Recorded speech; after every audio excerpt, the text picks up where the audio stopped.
Om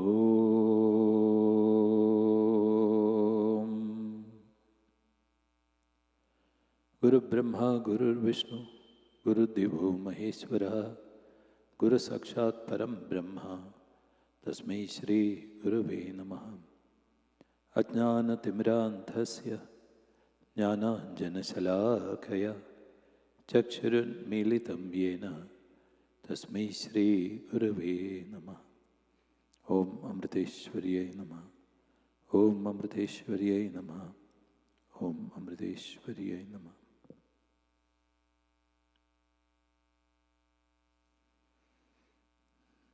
Om Amriteshwariyai Namaha. We'll begin with a short meditation. Kindly sit straight and make sure your vertebral column, your spinal column is erect. And slowly close your eyes.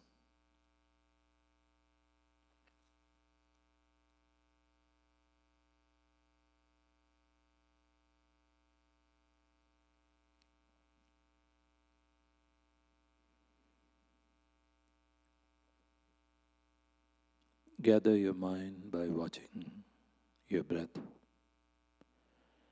Breathing normally, fully aware of each and every inhalation and exhalation that passes through your body.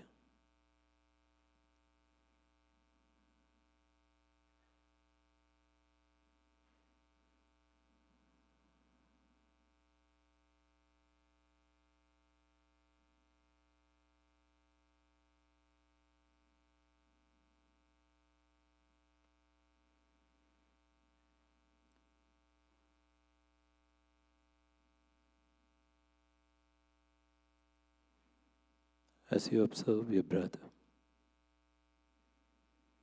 you'll also start relaxing and feel full relaxation after some time.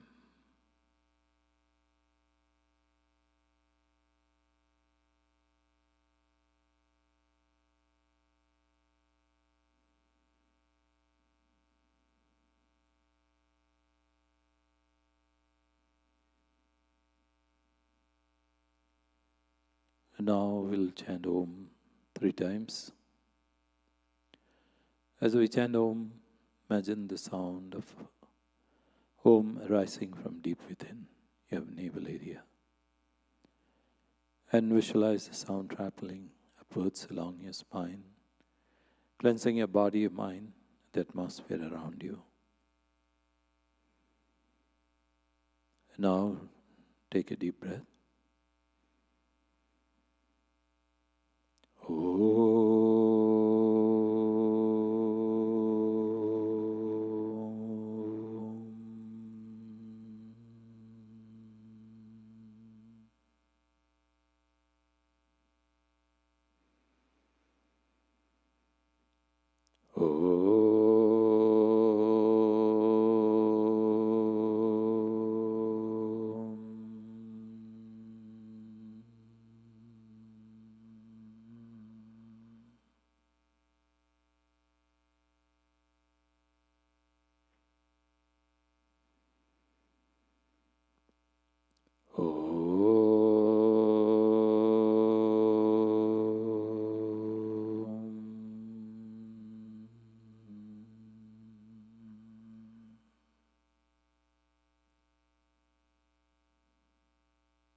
Feel the reverberation of Om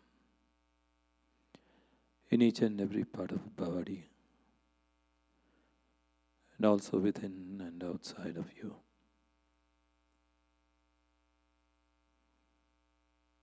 And feel the sound and the reverberations merging into silence.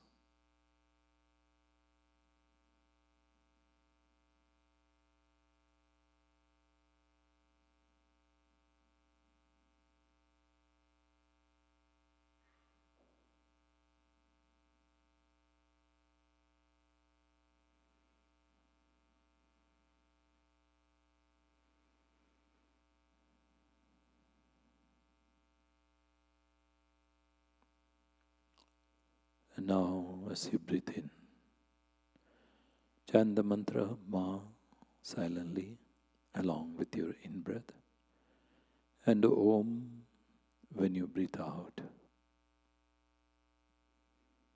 Ma is a representation of divine love.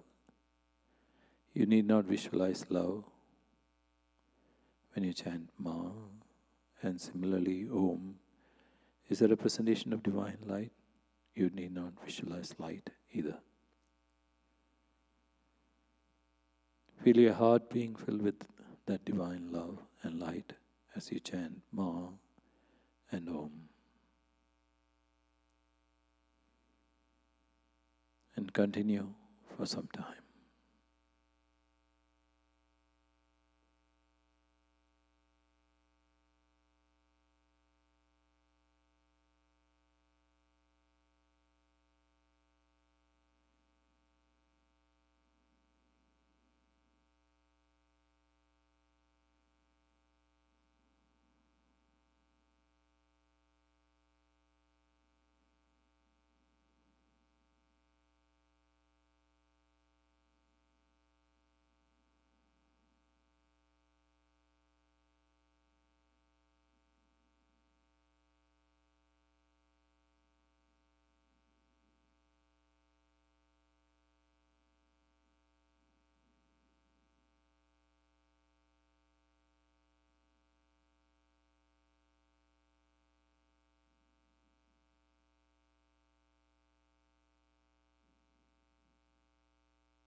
The reverberations of Ma and Om become more and more subtle. Instead of the physical sound, you just feel the vibrations of Ma and Om within.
Feel the peace,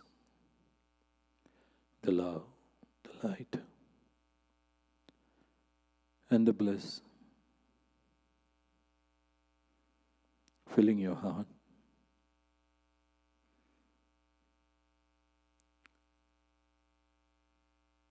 And imagine your heart opening up like a bud, opens up into a beautiful and fragrant flower.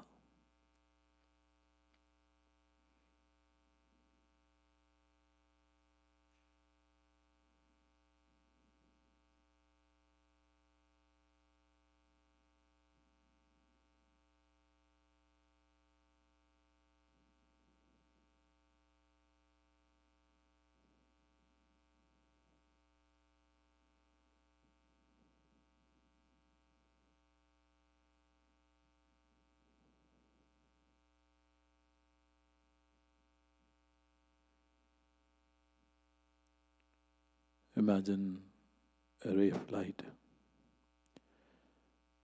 filled with peace, with love, with bliss, and with compassion going out from your heart to all the beings in this world.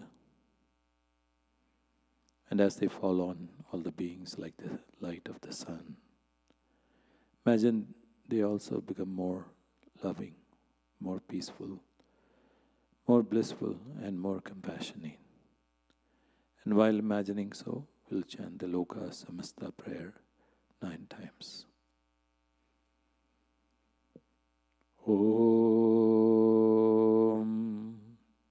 Loka Samasta Sukhino Bhavantu. Loka Samasta Sukhino Bhavantu. Loka Samasta Sukhino Bhavantu.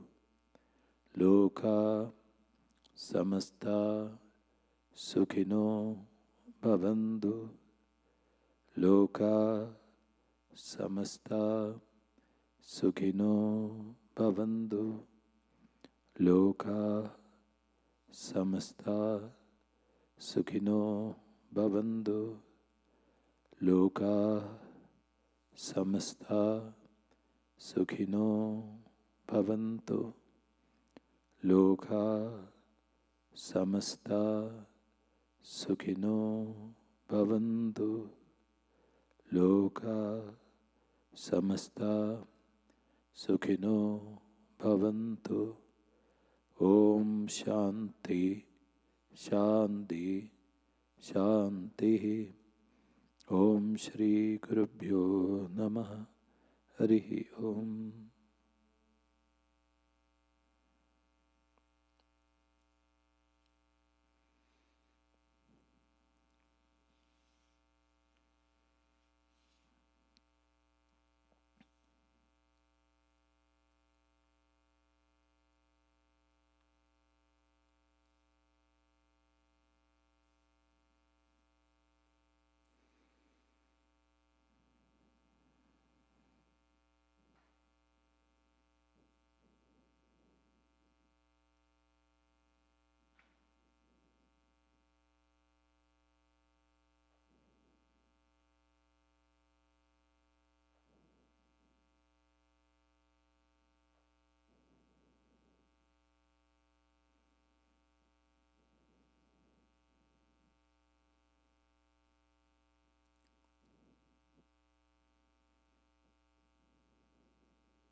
छायामो धवलावकुण्ठनवतीं तेजोमयीं नैष्टिकीं स्निग्धापाङ्गविलोकिनीं भगवतीं मन्दस्मितश्रीमुखीं वात्सल्यामृतवर्षिणीं सुमधुरं सङ्कीर्तनालापिनीं श्यामाङ्गीं मधुसिक्तसूक्तिम् अमृतानन्दात्मिकामीश्वरीम्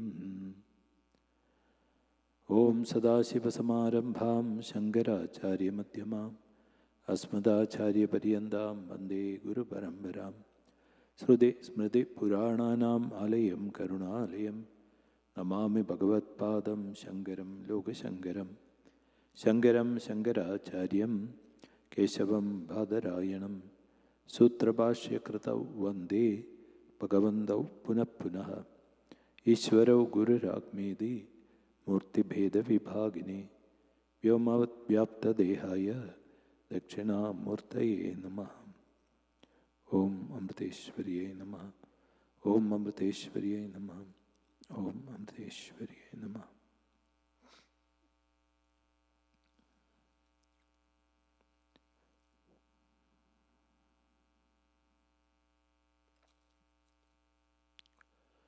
In the last session, we saw how Lord Krishna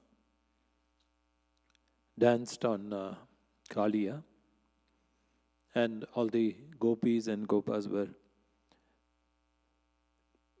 almost, and some of them were unconscious, some of them were really afraid and what was going to happen, and in the end they saw Lord emerging and dancing on top of the head of Kaliya.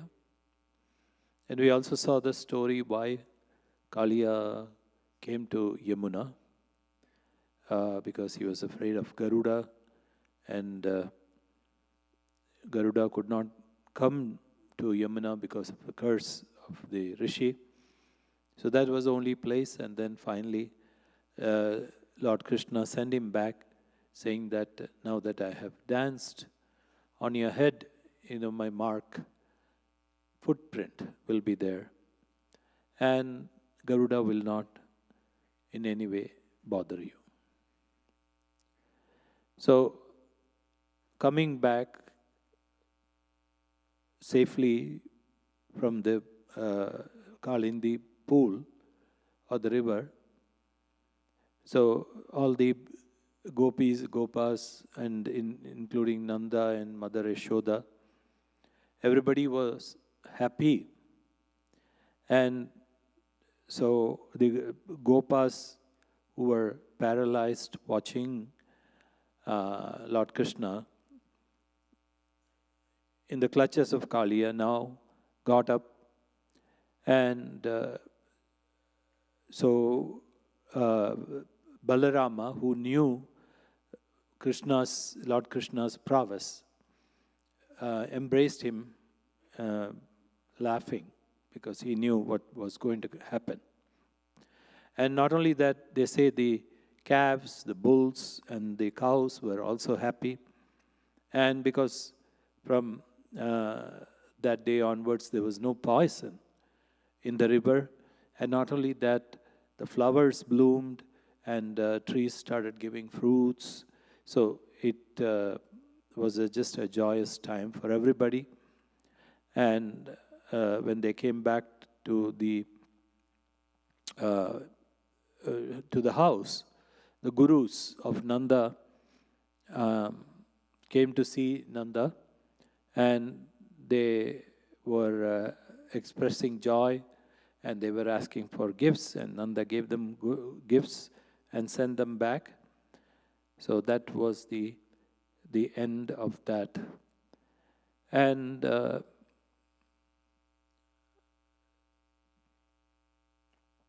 gopas and the cows were hungry and tired, as they did not return to their settlement that night, but spent it on the bank of the Yamuna. And that night a fire broke, common in summer, in the neighborhood and encircled the inhabitants of Gokula sleeping on the Yamuna bank and threatened to burn all of them up. And getting up in great consternation, the Gopas, who were being scorched in the heat of the fire, took shelter in divine Krishna, who was none but the Supreme Lord disguised as a human being. And they cried, O Krishna, of infinite greatness, O Rama, of mighty prowess, we, your people, are about to be consumed by this fierce fire. O mighty one, save us, your kith and kin, from this fire, this fierce form of death. We are prepared to die, but not to give up thy feet, at which fear has no place. And possessed as he was of the infinite power, Krishna, the master of the universe, drank the forest fire on seeing the helpless condition of his people. So he just swallowed the fire and just withdrew the fire within himself and saved all of the gopis and gopas. And Sri Shuka said, afterwards, Krishna was brought in procession to the cowherd settlement, surrounded by cattle and his relatives, with friends singing and rejoicing at his safe return. As Rama and Krishna were thus boarding in the assumed form of gopas, the summer season, not so pleasing to men, approached. Why was it was not pleasing to men? Because it's, as you know, many parts of India, it's scorching hot. The heat is so much that that's why it's not so pleasant. And is a saying that Rama and Krishna, that is some of these words that they have used is some very beautiful, who assumed the form of gopas. So that's what we have to look at, remember. But while Keshava, the Supreme Lord, stayed in Vrindavana with Rama, the delightful features of the place made the summer resemble the spring. There in the summer, the sound of waterfalls drowned even the shrill and piercing sound of crickets, while sprays of water splashed from them, always moistening the leaves of the trees and adding beauty to the place. So as we know, most of us know that when we go to Amritapuri, especially people who go from the west, many people complain that India is so hot and this and that, but once they go there, they forget the heat and the sweating and the moisture there. So all these things is forgotten in Amma's presence. So similarly, here what happened was, even though the summer was pretty hot, it resembled spring because of Lord Krishna's presence. And owing to the luxuriant growth of grass and the breeze blowing through the wavy surfaces of rivers and lakes and waterfalls, conveying the pollen of sweet-smelling water-borne flowers like kalhara, lotus and utpala, the inhabitants of Vrindavana knew not the sufferings from the intense heat of the sun and the forest fire characteristic of summer. So, at that time also there was forest fires, not just now only. So he was saying that because of this, again, the intense heat of the sun, and they were protected from both the sun as well as the fire because of Lord Krishna. The constant waves of the waters of the rivers there, overflowing the sandy banks, spread the alluvium all over extensively, so much so the poison like burning rays of the summer sun were not able to make the land dry or prevent the vigorous growth of grass there. And the trees of the forest were full of flowers and looked bright and lustrous. A variety of animals and birds inhabited the place. The peacock and the honey beetles were everywhere, and the songs of kokilas and sarasas filled the air. So, saying that again, the waters of the river were cooling down the burning rays of the sun, and also there was a vigorous growth of grass was there, and then the trees and the forest of the forest were full of flowers. Then, because of which there were a lot of birds and other living beings there. The peacock, they were saying the honey beetles were everywhere, and the quails, that is the kokilas, were filled. It was filled with the sound of these birds. So you can just visualize this, the beauty about that. And one day, Krishna with Balarama went to the forest for the pastime of cow keeping, surrounded by the cows and the gopas blowing their flutes very loudly. Bedecked with leaf sprouts, peacock feathers, flower buds, garlands, and metallic paints of different hues, the gopas, including Rama and Krishna, danced, fought, and sang. As Krishna danced, some sang for him, some provided accompaniments and kept time with flutes, cow horns, and hands. Some others extolled the dance. O king, just as the actors in a drama praise the protagonist, so the celestials born in the cowherd community and now in the makeup of gopas praised Rama and Krishna for their performance. So we can see that the beauty about that, they were going and singing and dancing, that's most of the things. And sometimes what they were saying, the gopas, who were none other than celestials, who were born into the cowherd community to be with Lord Krishna, now, praise them for their performance.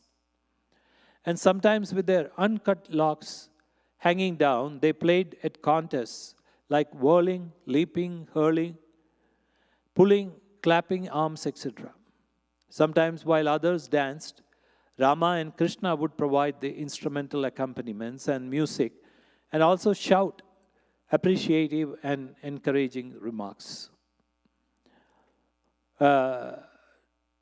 They played throwing at one another, sometimes the bilva fruits, sometimes fruits of kumbha or of amalaka, and sometimes they fisted one another.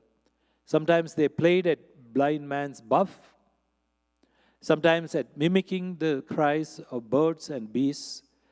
Sometimes they played at leapfrog, sometimes at holding king's durbar, and sometimes at swinging on the boughs of the trees. At other times, they also cracked jokes among themselves. In this way, the pair moved amidst rivers, hills, valleys, and bowery groves, playing at various kinds of boyish sports in vogue. So you can just, again, imagine that they were singing, and then sometimes Lord Krishna and Balarama himself started singing, and then the gopas were dancing, just like many a times Amma would sing and make everybody dance. They were also making them dance, and they were saying that sometimes they were also playing, throwing fruits. The vilva is the Bengal quince, and the kumbha fruit is wild guava, and the amalaka is an Indian gooseberry.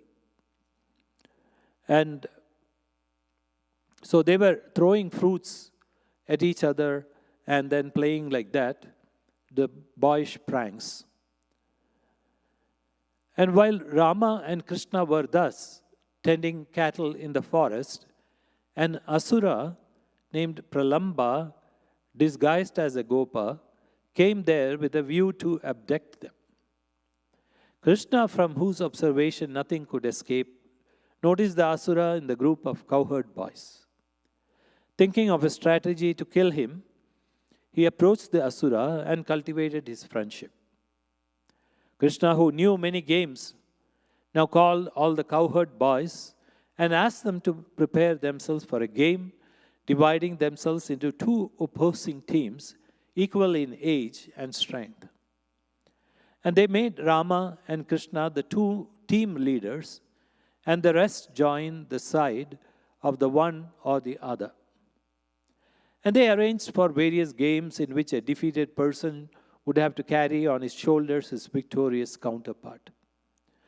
And sometimes Krishna's party carrying the others, and at other times vice versa.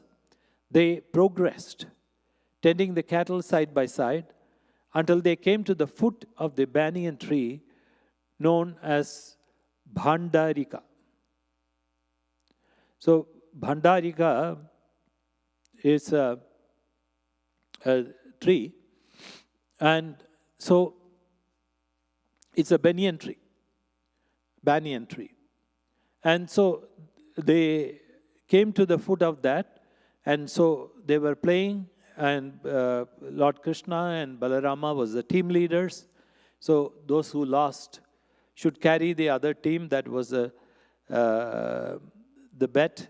And then sometimes Lord Krishna's team lost, sometimes Balarama's team lost. And finally, they came in the foot of the banyan tree. And there the party of Rama, having the boys Sridama and Vrishabha as its members, was successful. And according to the original agreement, Krishna and the others took them on their shoulders and walked. Being defeated, Krishna carried Sridama on his shoulder, Bhadrasena carried Vrishabha, and Pralamba, the demon in disguise, carried Balarama. So this demon was actually, the Pralamba, the demon, was in disguise of a Gopa. So he was in Lord Krishna's side, so he had to carry somebody, so it was Balarama that he carried. And knowing that Krishna was irresistible, the Asura Pralamba wanted to be away from his sight and therefore ran with Balarama on his shoulder beyond the spot where he was to drop him. And carrying Balarama, who was weighty like a mountain, the Asura's speed slackened, and he resumed his hidden Asura form. With the numerous gold ornaments on his body and the fair-complexioned Rama on his shoulder, the Asura looked like a cloud adorned with streaks of lightning and carrying the moon.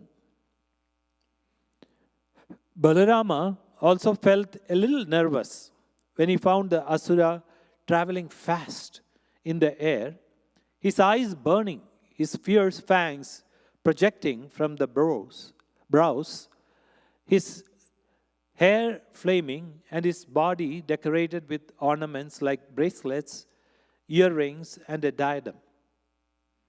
Then Balarama, on the memory of his own divinity being restored, again became fearless, and like Indra, hurling the thunderbolt on a mountain, delivered punches with his fist on the head of the Asura, who was lifting him far away from his group.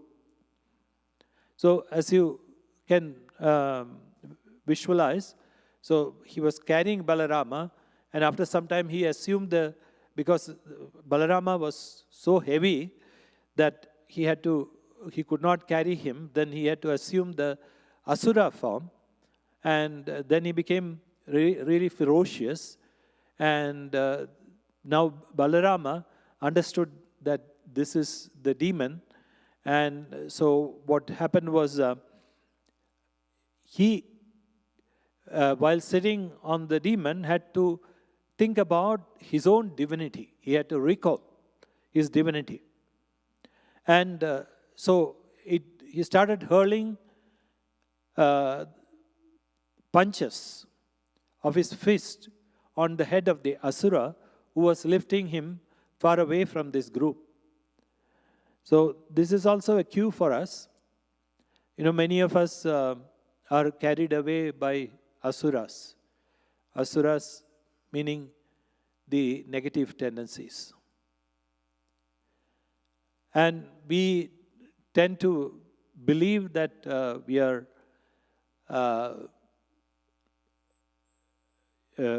helpless, and we don't have the strength to fight them. So that's why we have to recall our divinity within and understand that we are divine in nature, and we can fight them, and we can overcome the negativities by fighting with them. And definitely we will win. So the Asura's brain being thus blown out, he fell down dead like the mountain struck by Indra, giving out the horrible yell and bleeding profusely from the head. Seeing the dead body of Pralamba slain by the powerful Balarama, the Gopas were all astonished and exclaimed, "Well done, well done." They blessed him, praised him who was praiseworthy, like one who had come back from the hands of death. They clasped him in their loving embrace. And when the sinful Pralamba was killed, the Devas were filled with joy, and they rained flower garlands on Balarama, exclaiming, "Well done, well done." So the Devas also were watching from heaven, and the celestials were watching. So what they did was they also showered flower garlands on Balarama, and everybody was happy that the Asura, Pralamba, was dead. So Sri Shuka said, while the Gopas were thus immersed in their sports, their cattle, in search of green grass, strayed into an inaccessible forest.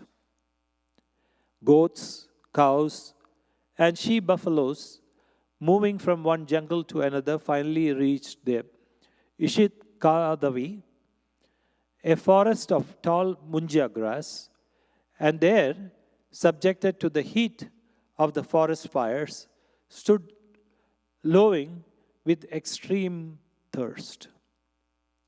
Rama, Krishna, and the other Gopas now noticed the absence of the cattle, and greatly concerned about their disappearance, searched for them for some time without any success. Stunned with sorrow at the loss of their means of livelihood, they tried to trace the cattle from the marks of their hoof prints and tops of grass they had nibbled on the way.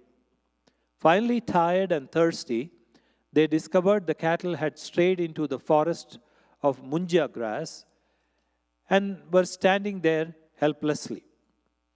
They were at last able to rescue them by the grace of Lord Krishna.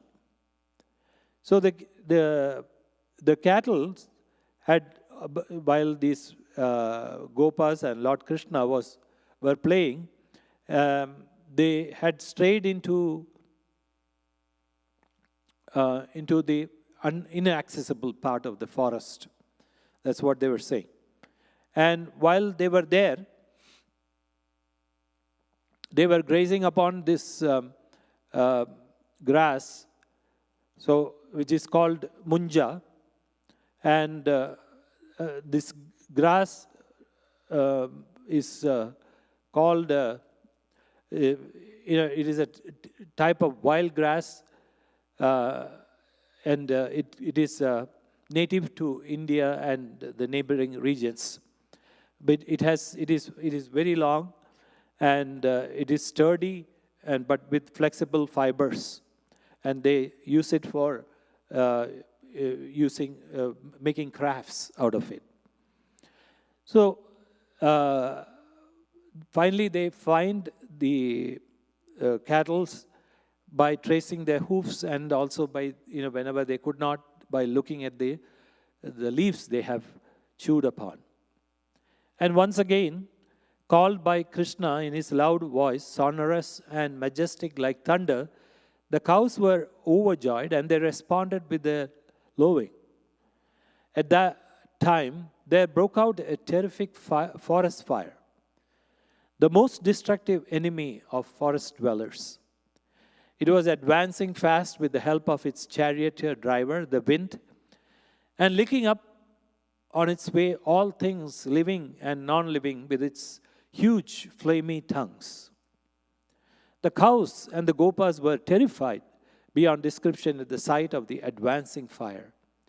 Like men face to face with death, the gopas took shelter at the feet of Krishna and Rama and then said, "O Krishna, great hero, O Rama of great prowess, deign to protect us from this forest fire that is threatening to consume us." So once again, they were praying to Lord Krishna and Balarama to help them from the fire. "O Krishna, surely those who are your kith and kin should by no means suffer in this way. We have taken shelter in you, and please protect us."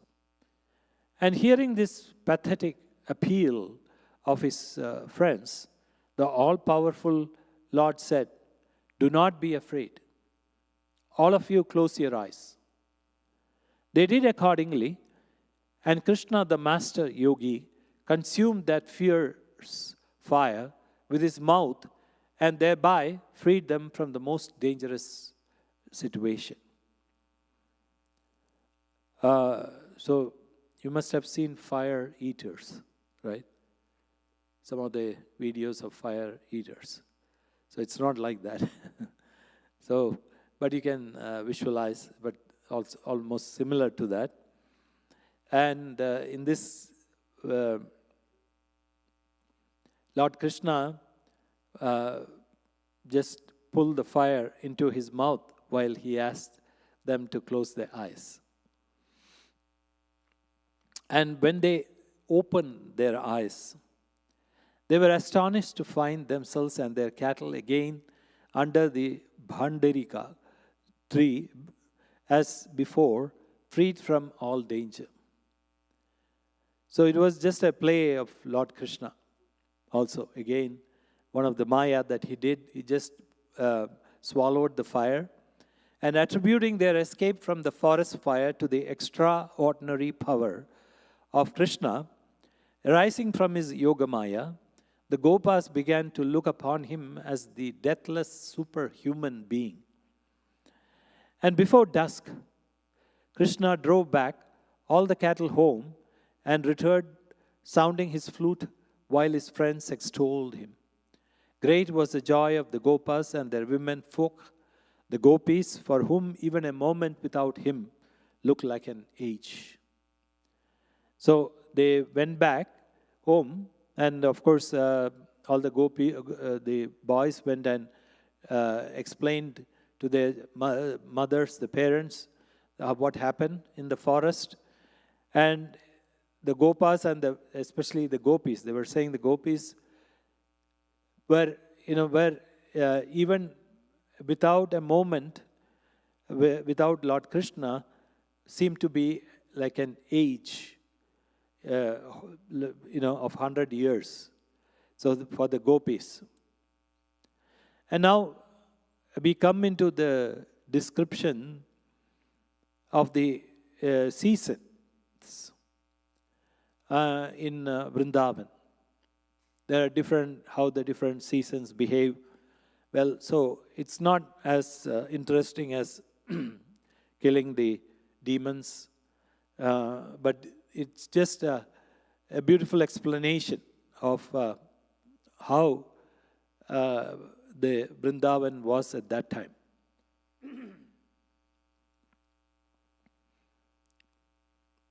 On their return, the Gopas narrated to the women the story of the slaughter of Plumba and their own escape from a forest fire. Wonderstruck on hearing all about it, the elderly Gopas and their women folk, the Gopis, surmised that Rama and Krishna must be two divine beings taking their residence in Gokula.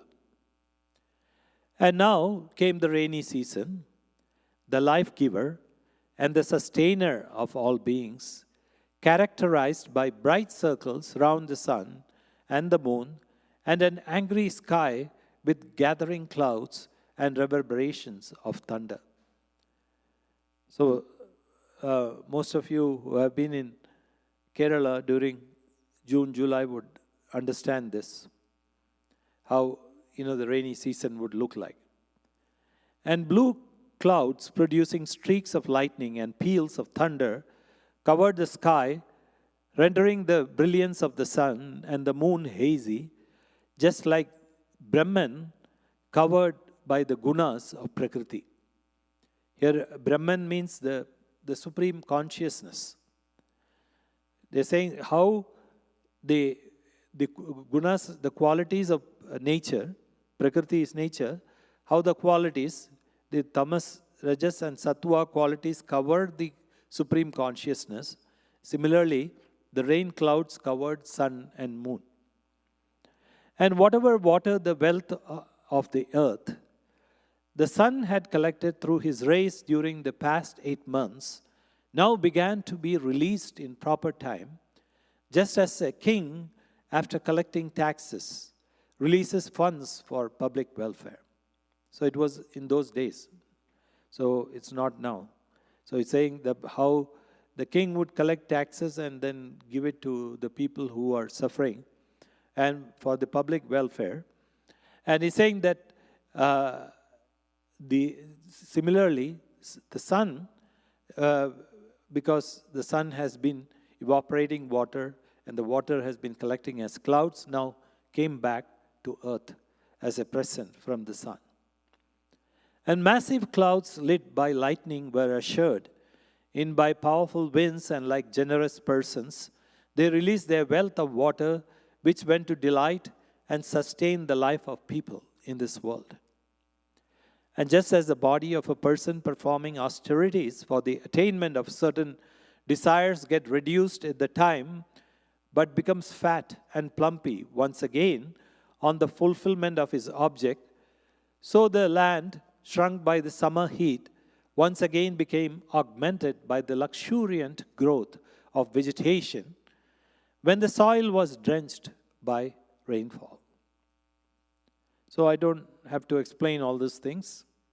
And as the rainy nights set in, the glow of fireflies became visible everywhere, and the stars and the planets in the sky disappeared, just as in the age of Kali, atheistic doctrines come into the limelight, while the Vedas get reduced to obscurity. So every example is very meaningful. So it's saying just like when in Kali, in the age of Kali, the atheistic doctrines will come into more and more prominence, whereby people would not have any fear of God or even belief in God. And so what happens is like that, he's saying that, so at that time what happens, the scriptures, especially the Vedas, gets reduced to obscurity. And similarly, at the rainy nights, as they were saying, because of the clouds gathered, the stars, the planets, everything had disappeared.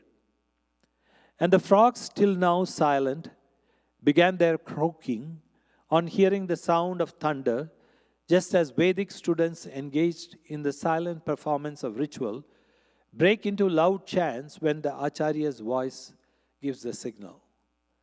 So it's another beautiful example here. As they're saying, Acharya means the teacher. When they are silent until the Vedic, the students who learn the Vedic chants. So they wait for the teacher to give the signal. and at that moment they start chanting the Vedas. So similarly, the frogs also started croaking the moment they heard the sound of thunder, because they became so happy. Now they know that rain is going to come. And so there will be water plus their food. And the streamlets hitherto dry in summer heat now overflowed wasteful and unrestricted as the health and wealth of a man of uncontrolled senses do when prosperity dawns on him. So again, beautiful. Just like when prosperity dawns on a wealthy man, what happens to him? His senses become uncontrolled. He doesn't have any control because his ego rises, and not only that, he can spend money. He has enough money to spend on wasteful things. So similarly, they are saying this: the streamlets which were dry in summer heat now were overflowing, unrestricted, and green with the growth of fresh grass, slightly crimson with patches of cochineal, and spotted everywhere with umbrella-like mushrooms. The earth resembled the encampment of a royal army. Whatever a plentiful rainfall filled the field with a bumper crop, the farmers felt delighted, but where it caused ravages, the wealthy landowners who prided in their efficiency felt sad, not knowing that the fruits of all work are in the hands of the Lord. So there's one group which is delighted by the rain, the farmers, because of their bumper crop. But the wealthy landowners who were priding in their efficiency, now because the water was coming up and destroying their crops. So that's why saying they don't understand that everything depends on the Lord. And all beings on land and in water had a fresh and joyous look, like men practicing devotion to the Lord. The ocean into which the rivers flowed looked turbulent, with waves augmented by wind, just like the minds of pseudo-yogis whose hearts are full of waves of desire set in motion by their senses flowing towards their objects. So again, this beautiful example, pseudo-yogis, they pretend to be yogis, but what happens in reality, their mind is filled with desires, and they're set in motion by the senses flowing towards the sense objects. So similarly, he's saying the rivers flowed into the ocean. And despite the torrential rains falling on them, the mountains remained unaffected. Just as devotees having their minds fixed on the Lord remain unaffected when overwhelmed by sorrows and sufferings. So another beautiful teaching, when devotees of the Lord, they remain unaffected. When they are overwhelmed with sorrows and suffering.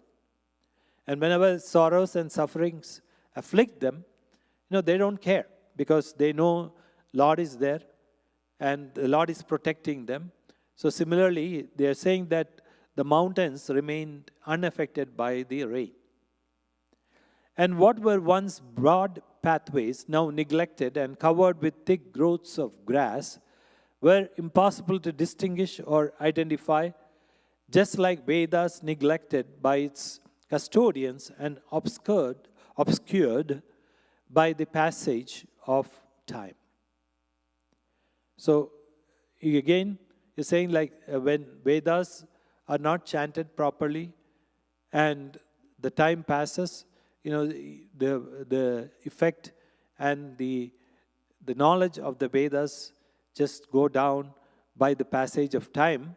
So similarly, they were saying that these pathways that were created in the grassy lands and in the forest are now thick with the growths of grass, so they could not be identified easily.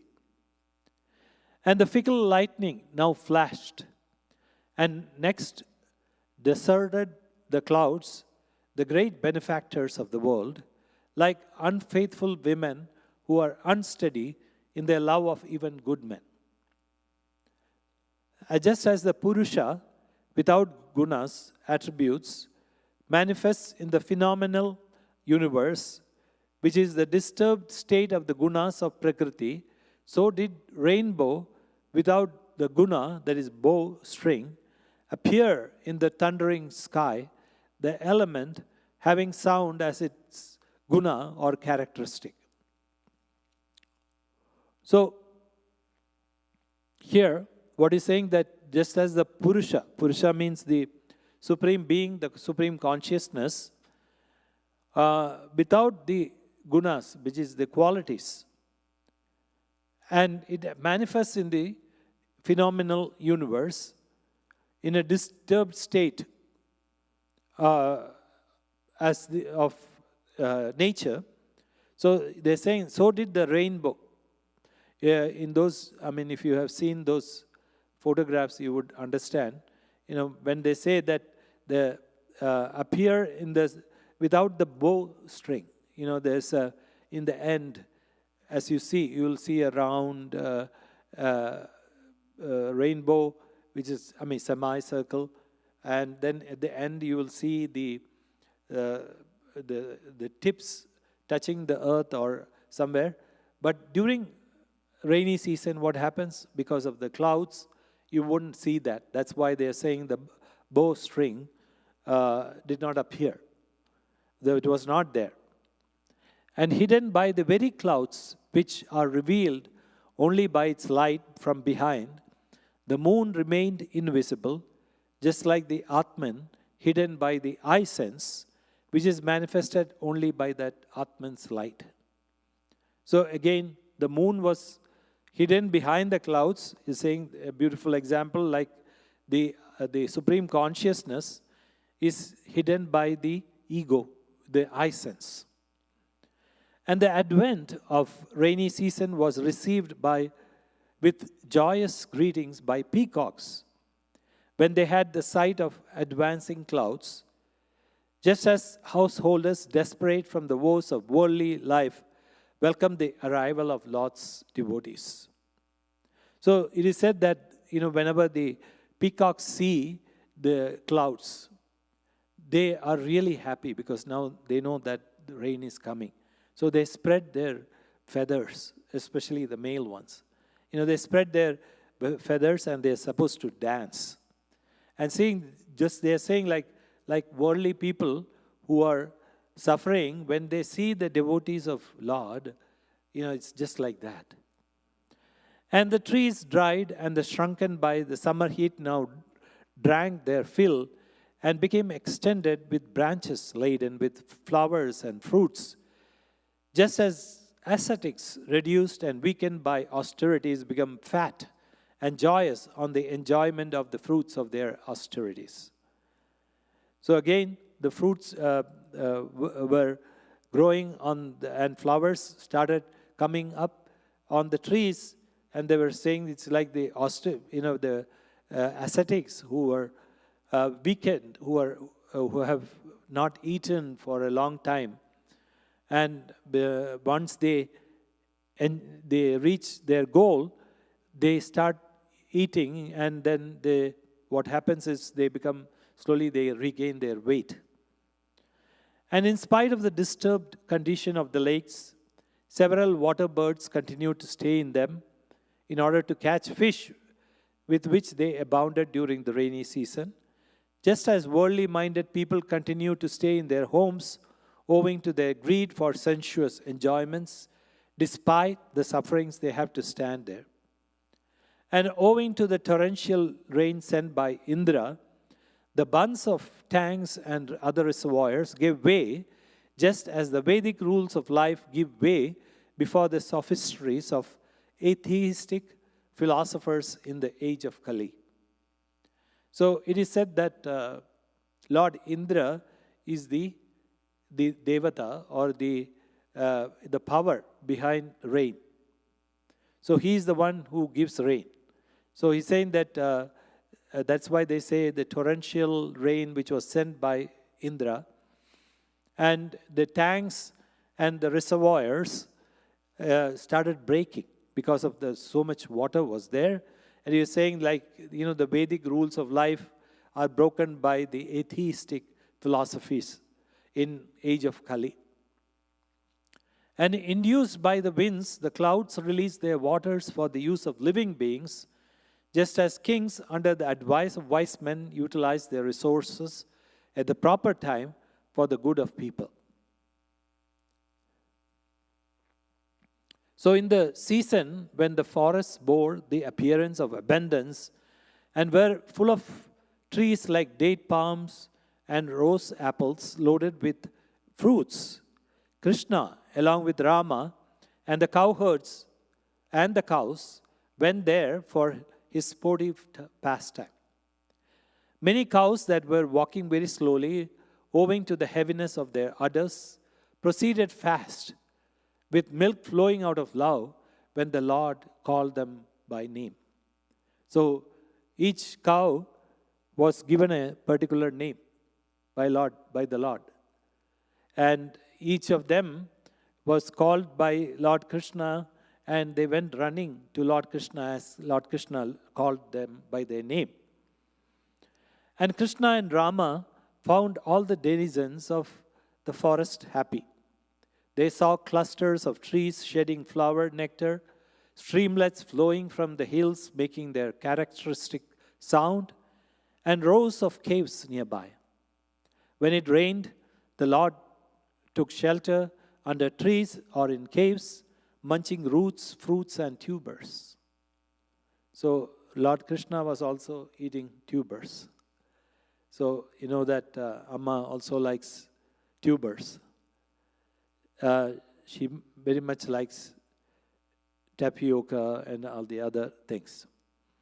And along with the other Gopas and Rama, the Lord took curd rice. That's funny. And condiments brought from home, sitting on a stone slab near the water. So they were also eating curd rice at that, the yogurt rice at that time. So, and so they had brought it from home, and just like during lunch, they would sit and eat together.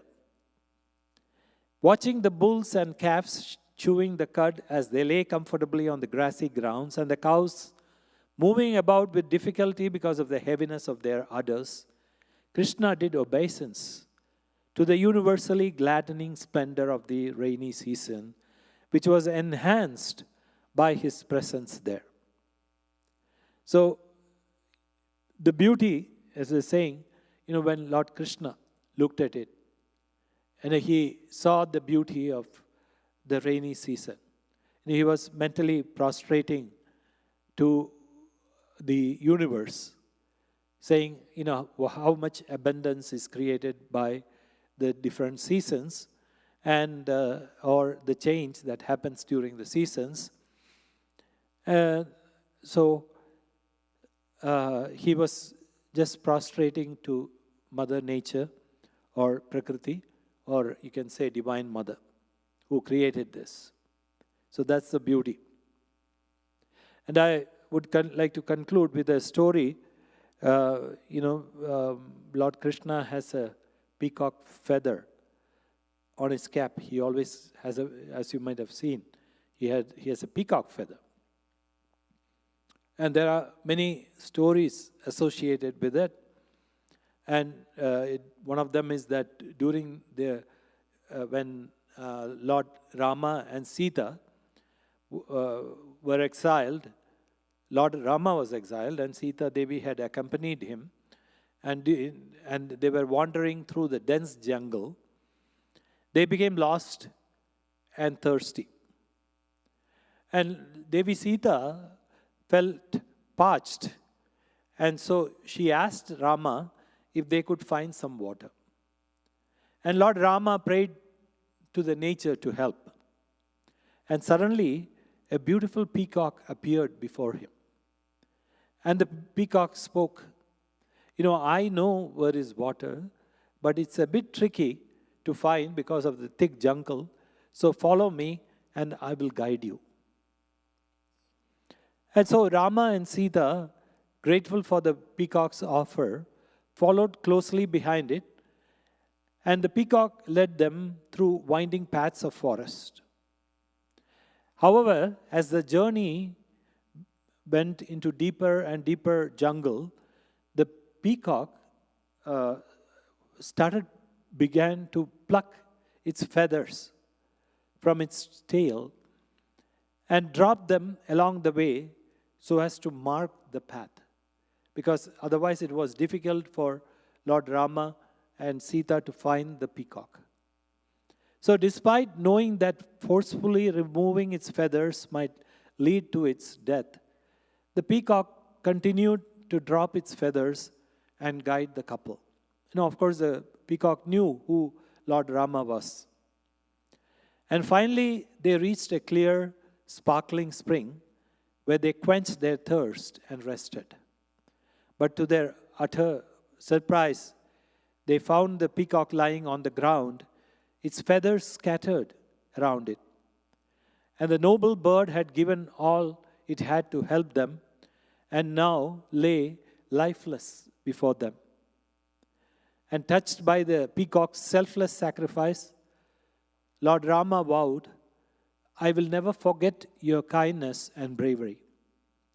In my next life, I will honor your memory."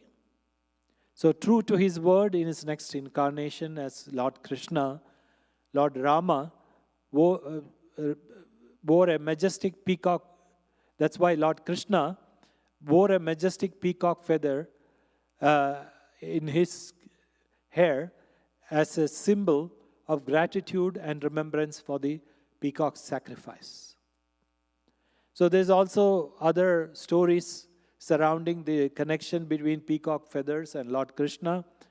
There's another belief that Radha bestowed it upon him as a token of remembrance. And because there's also that some hold that it's a gesture of devotion from the peacock god to Lord Krishna, because the peacocks were dancing with Lord Krishna. And lastly, there's a mixed belief that Balaram presented, his brother Balaram presented it to his younger brother Krishna during their playful escapades. So, but most of that, I particularly like the first story where, the peacock did a great sacrifice for Lord Rama, which he remembered in the next birth as Lord Krishna also. It is so touching and beautiful. So we'll end here today. Om Amriteshwari Namah.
Om Guru Mata, Sadguru Mata, Amritanandamayi Mama Janani.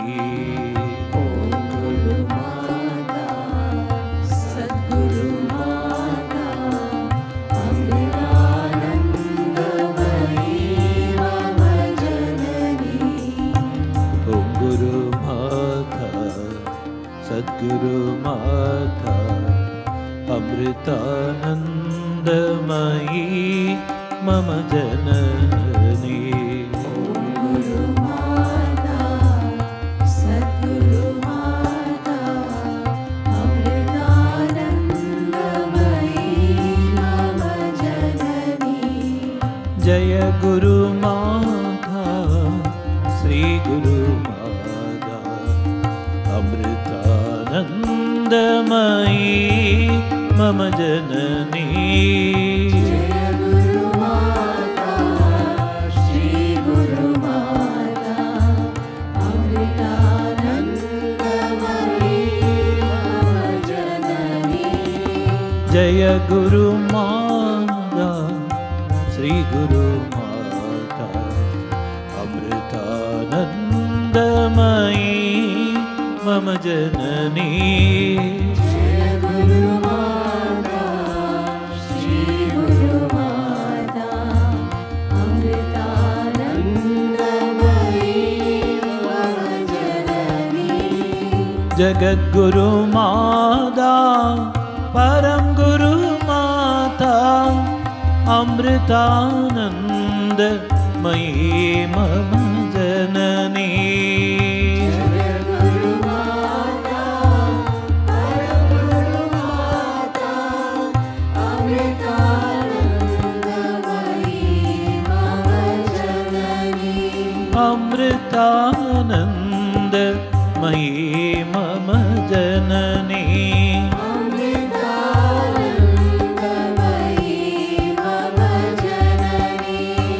Jagat Guru Mata, Param Guru Mata, Amritanandamayi Mama Janani.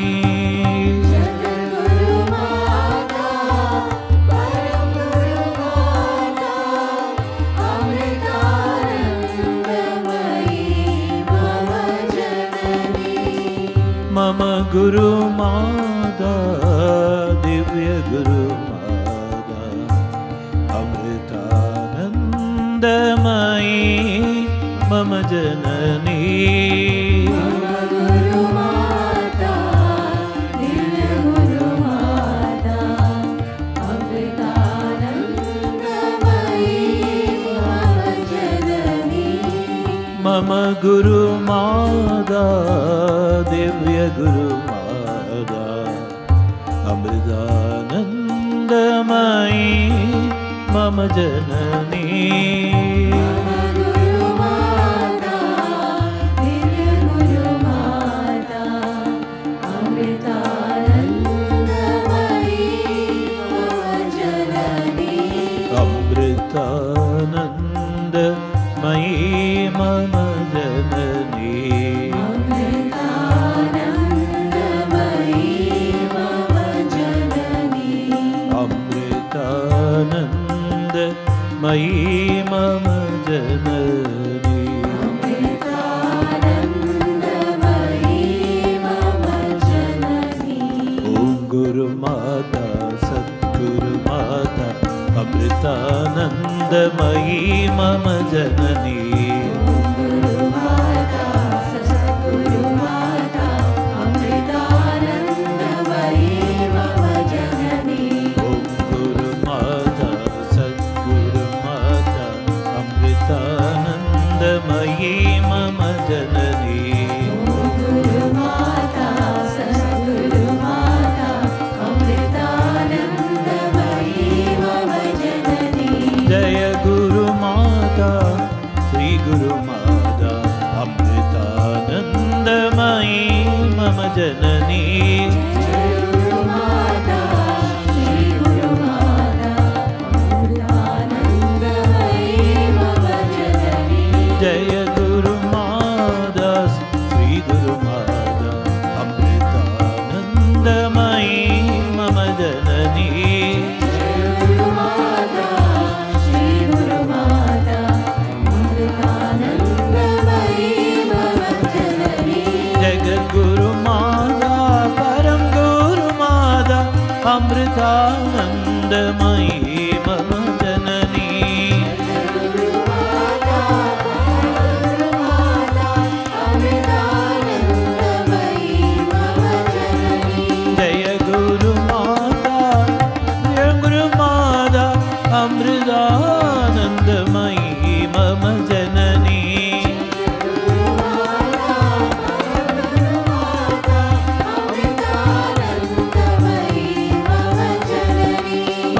अमृतानन्दमयी मम जननी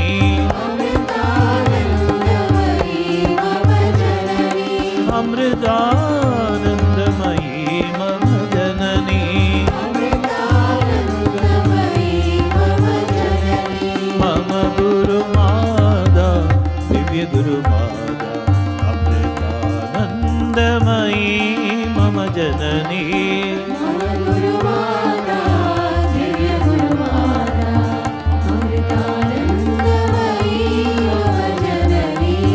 मम गुरुमाता दिव्य गुरुमाता अमृतानन्दमयी मम जननी मम गुरुमाता दिव्य गुरुमाता अमृतानन्दमयी मम जननी अमृतानन्दमयी मम जननी अमृतानन्दमयी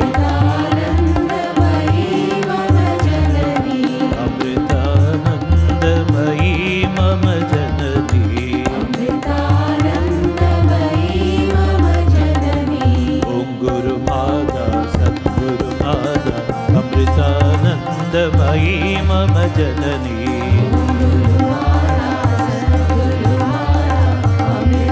अमृतानन्दमयी मम जननी सद्गुरुमाता अमृतानन्दमयी मम जननी अमृतानन्दमयी मम जननी अमृतानन्दमयी मम जननी अमृतानन्दमयी मम जननी अमृतानन्दमयी मम जननी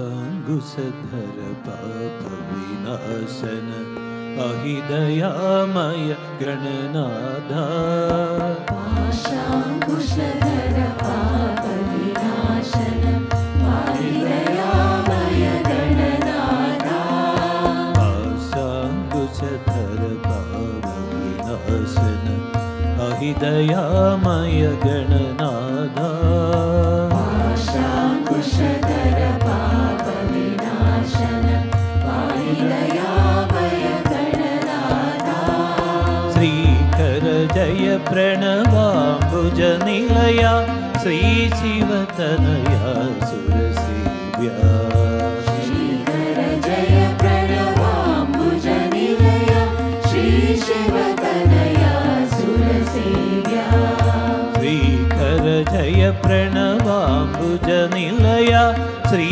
शिवतनया सुरसेवा श्रीकर जय प्रणवाम्बुज निलया श्री शिवतनया सुरसेव्या पाशाङ्कुशधर पाप विनाशन पाहि दयामय गणनाथा श्रीकर जय प्रणवाम्बुज निलया श्री शिवतनया सुरसेव्या श्री शिवतनया सुरसेव्या श्री शिवतनया सुरसेव्या पीताम्बरधर भीरि विभञ्जन चारुकलेवर विधिवन्द्या पीताम्बरधर भीति विभञ्जन चारुकलेवर विधिवन्द्या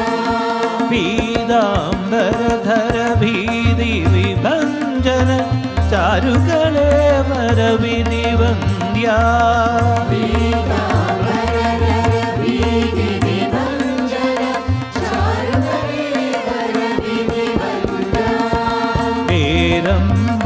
सुख शांति विधायक नीरजलोचन शिव सदना श्रीरंबा सुख शांति विधायक नीरजलोचन शिव सदना आशांकुशधर पाप विनाशन दयामय गणनाथा श्रीकर जय प्रणवाम्बुज निलय श्री शिव तनया सुरसेव्या श्री शिव तनया सुरसेव्या श्री शिव तनया सुरसेव्या त्राहि परात्पर भूरि कृपाकर मादङ्गान्नद हृदयेशा त्राहि परात्पर भूरि कृपाकर मादङ्गानन हृदयेशा त्राहि परात्पर भूरि कृपाकर मादङ्गानन हृदयेशा त्राहि परात्पर भूरि कृपाकर मादङ्गानन हृदयेशा दक्ष गणेश्वर विघ्न विनाशक सद्गदिदायक गणनादा गणेश्वर विघ्न विनाशक सद्गतिदायक जय देवा आशांकुशधर पाप विनाशन अहिदयामय गणनादा आशांकुशधर पाप विनाशन हरिदयामय गणनाथा आशांकुशधर पाप विनाशन अहिदयामय गणनादा आशांकुशधर पाप विनाशन हरिदयामय गणनाथा श्रीकर जय प्रणवाम्बुज निलया श्री शिव तनया सुरसेव्या श्रीकर जय प्रणवाम्बुज निलय श्री शिव तनया सुरसेव्या श्री शिव तनया सुरसेव्या श्री शिव तनया सुरसेव्या श्री शिव तनया सुरसेव्या श्री शिव तनया सुरसेव्या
गोपी गोपाला वेणु गोपाला मुकुंद माधव गोपी गोपाला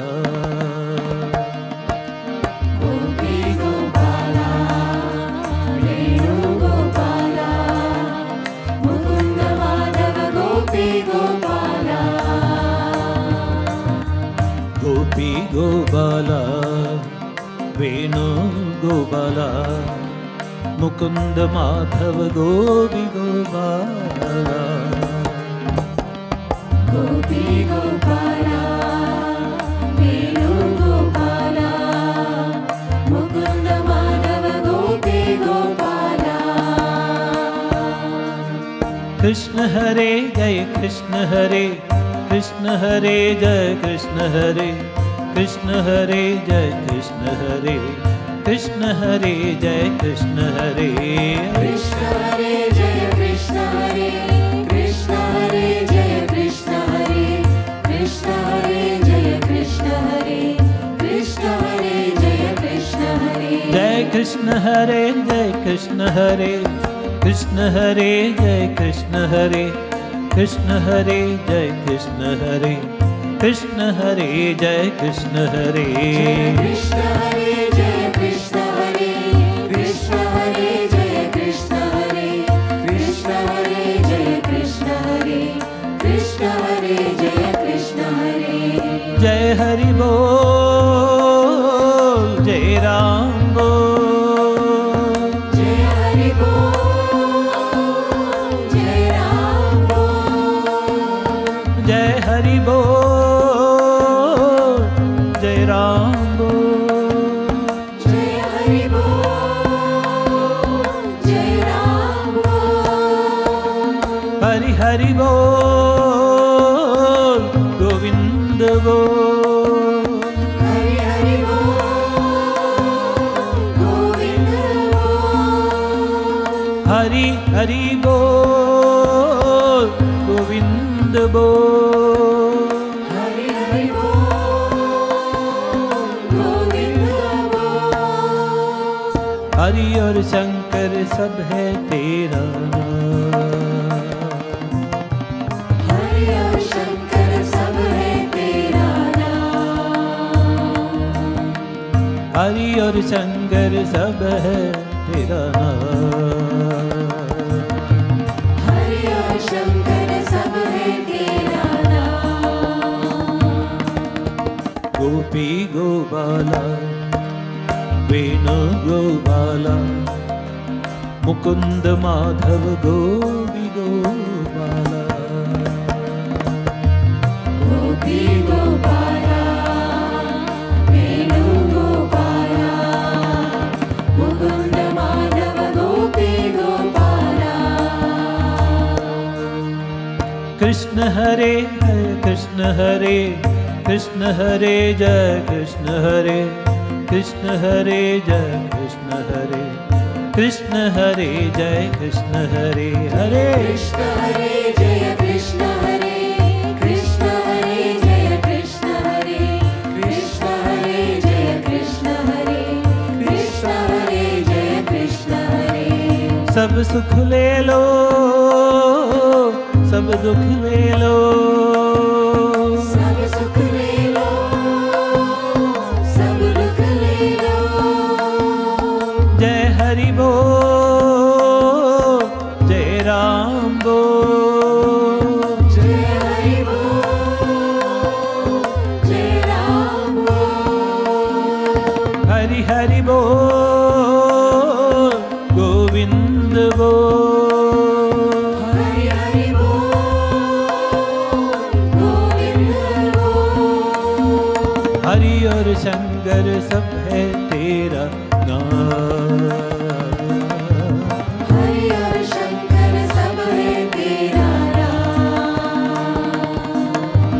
हरि और शंकर सब है तेरा नाम। हरि और शंकर सब है तेरा नाम। गोपी गोपाला, वेणु गोपाला, मुकुंद माधव गोपी गोपाला। गोपी गोपाला, वेणु गोपाला, मुकुंद माधव गोपी गोपाला। गोपी गोपाला, वेणु गोपाला, मुकुंद माधव गोपी गोपाला। गोपी गोपाला, वेणु गोपाला, मुकुंद माधव गोपी गोपाला। कृष्ण हरे जय कृष्ण हरे, कृष्ण हरे जय कृष्ण हरे,